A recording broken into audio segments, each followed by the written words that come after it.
దైవంతో సహజీవనము స్వామి బ్రహ్మానంద.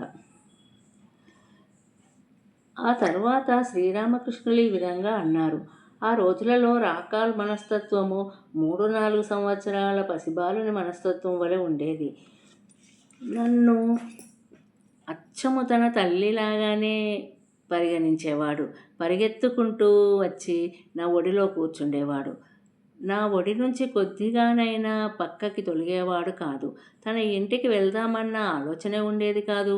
అప్పుడప్పుడు వాళ్ళ ఇంటికి వెళ్ళమని నేను బలవంతం చేసేవాడిని. లేకపోతే వాళ్ళ తండ్రి ఇక్కడికి పంపడమే మానివేస్తాడేమోనని నా భయము. కొన్నిసార్లు అతడికి సంతోషము కలిగించటానికి ఏమైనా తినిపించి అతడితో ఆడుకునేవాడిని. తరచూ అతన్ని నా భుజాలపై ఎక్కించుకొని తిప్పేవాడిని. ఒకసారి రాకాల్ సరళత్వము, నిరాడంబరత్వం చూసి శ్రీరామకృష్ణులు ఆశ్చర్యంతో కన్నీళ్ళ పర్యంతమై, ఇంత అమాయకుడవైన నిన్ను నేను పోయాక ఎవరు చూసుకుంటారు అన్నారు. జై శ్రీరామకృష్ణ.